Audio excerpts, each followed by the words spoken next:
Halo semuanya dan selamat datang kembali.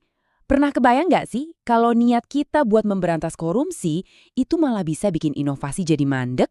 Nah, hari ini kita bakal bongkar sebuah paradoks yang sering nggak kelihatan.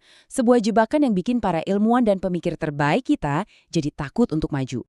Oke, coba bayangin ini deh.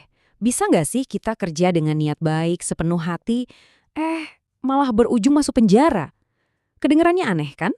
Tapi ini adalah cerita yang sayangnya cukup sering terjadi, terutama di dunia akademis kita di Indonesia. Yuk, kita kenalan sama tokoh utama kita. Dia ini seorang dosen, seorang peneliti yang super berdedikasi.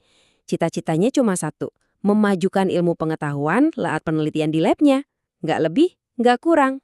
Ceritanya, dia butuh banget satu alat khusus buat penelitiannya. Ini bukan soal mau alat yang keren atau mewah ya, tapi alat ini tuh krusial. Tanpa alat ini, penelitiannya bakal macet total, bener-bener sepenting itu. Nah, di sini poin pentingnya. Peran si dosen ini kan sebagai ahli.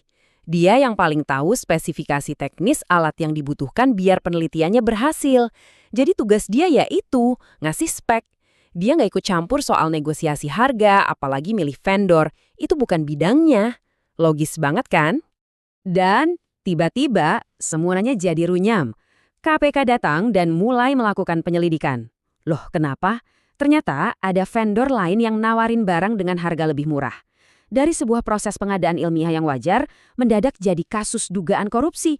Gimana ceritanya? Oke, sekarang kita masuk ke jantung permasalahannya. Sebenarnya, hukum itu punya definisi yang jelas banget loh soal apa itu korupsi dan apa itu sekedar kesalahan administrasi. Tapi sayangnya, di lapangan, garis batas antara keduanya ini seringkali jadi abu-abu. Menurut undang-undang kita, korupsi itu bukan cuma soal negara rugi. Nggak sesimpel itu. Untuk bisa disebut korupsi, ada unsur lain yang jauh lebih penting, yaitu niat jahat. Dalam istilah hukum, ini disebut mens rea. Tanpa niat jahat, ia itu bukan kejahatan korupsi. Nah, ini dia 3 syaratnya. 1, ada perbuatan melawan hukum. 2, ada niat buat memperkaya diri sendiri atau orang lain.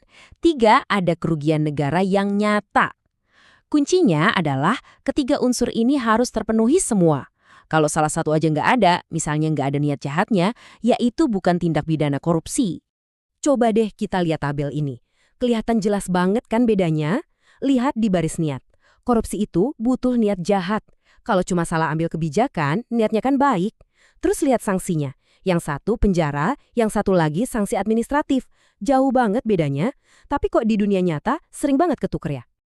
Oke, jadi kalau